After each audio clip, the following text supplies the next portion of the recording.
సంధ్య, 2 ఏళ్ల నుండి నువ్వే నా వైఫ్, నిన్నే నా లైఫ్ అనుకున్నాను. ఇక మనం పెళ్లి చేసుకుంటే బాగుంటుంది. మనం చూసి మన పేరెంట్స్, ఫ్రెండ్స్ వీళ్ళు పెళ్లి చేసుకోరు, విడిపోరు, కలిసి ఉండరు, వీళ్ళు మనకు అర్థం కారని ఫిక్స్ అయిపోయారు. చూడు ప్రసాద్, ఎవరి జీవితంలోనైనా విలన్ ఎవరంటే జీవితమే, దాన్ని గెలవటమే హీరోయిజం. నీ టార్గెట్ నేను, అది నువ్వు రీచ్ అయ్యావు. నాకంటూ ఒక టార్గెట్ ఉంటుందిగా. ఏంటది? టైం వచ్చినప్పుడు నేనే చెప్తా, పద. ఎక్కడికి? ఎట్లోకి.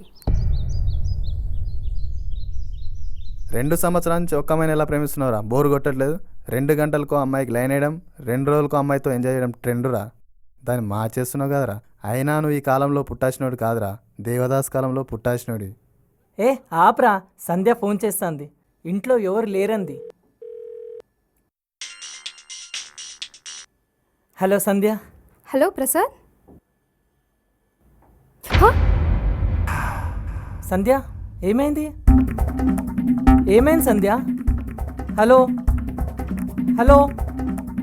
అరే బాబీ, సంధ్య ఎందుకో గట్టిగా అరిచిందిరా, ఏమో జరిగినట్టుందిరా. ఫోన్ కూడా స్విచ్ ఆఫ్ అయిందిరా.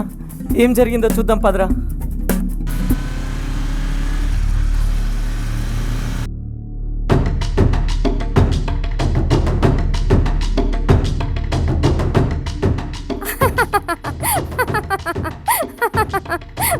You naughty.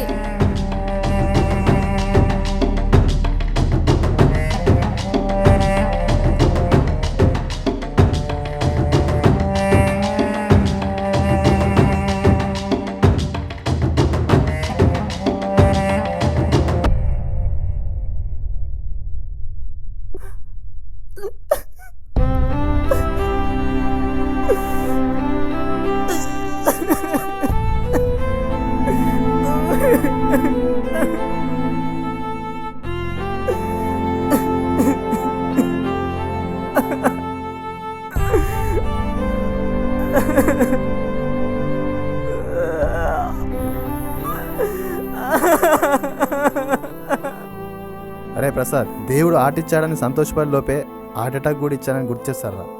సిన్సియర్గా లవ్ చేసేవాడికి సన్నీ లియోన్లు వస్తారు, సింపుల్గా లవ్ చేసేవారికి సమంతలు వస్తారు, నీలా సిన్సియర్గా లవ్ చేసేవారికి ఇలాంటి హ్యాండ్ ఇచ్చే అమ్మాయిలు వస్తారు. కానీ నాలాంటి తాగుబోతులకి, సైకోలకి, షార్టిస్టులకి, బట్టున్నోడికి, పొట్టున్నోడికి, క్యారెక్టర్ లేని వాడికి కరెక్ట్గా ఉండే అమ్మాయిలు వస్తారా? అది ప్రకృతి ధర్మం. ఇలా సీరియస్గా, డీప్గా, డెప్త్గా లవ్ చేసేవారికి ఇలాంటి హ్యాండ్ ఇచ్చే అమ్మాయిలు వస్తారా? ఇది కూడా ప్రకృతి ధర్మమే అనుకోవాలి, అంతకు మించి మనం ఏం చేయలేంరా. లేదురా, అమ్మాయి నాకు చాలా ఇచ్చింది. అవునరా, చాలా పెద్ద హ్యాండ్ ఇచ్చింది. కళ్ళతో చూసి కూడా నోటితో అలా ఎలా మాట్లాడుతున్నావురా? లేదురా, తను నాకు ఎంతో హెల్ప్ చేసింది. ప్రసాద్ ఆగు ప్రసాద్. థ్యాంక్స్ సంధ్య. 2 సంవత్సరాల నుండి నిన్ను పెళ్లి చేసుకుంటానని వెంటపడ్డాను, నువ్వు కాదన్నావు. 2 ఏళ్ళు వేస్ట్ అయినా మిగతా నా జీవితాన్ని నాకు ఇచ్చావు. చూసావా? చూపావు, నన్ను నాకు చూపావు, నా దారేంటో నాకు చూపావు, నా ఫ్యూచర్ని నాకు చూపావు. 2 ఏళ్ళు పెళ్లి వద్దని నా లైఫ్కి సెక్యూరిటీ గార్డ్గా నిలిచావు. మోసం చేయడం ఈజీ సంధ్య, కానీ దాన్ని తట్టుకోవడం చాలా కష్టం. కానీ తప్పదు, నిన్నెంత ప్రేమగా ప్రేమించానో అంత ఈజీగా మర్చిపోయేలా చేశావు. థ్యాంక్స్. నా లోపల బాధ ఉంది, కానీ నీ మీద కోపం లేదు. నిన్ను చూస్తుంటే జాలేస్తుంది. నీలాంటి వాళ్ళకి నీ క్యారెక్టర్ని నీకు పనిష్మెంట్, అంతకుమించి మరొకటి లేదు. అందరు మగాళ్ళు నాలా అర్థం చేసుకోరు, అంతం చేయాలని చూస్తారు. జాగ్రత్త, మనుషులతో ఆడుకో కానీ మనసుతో కాదు. Good bye.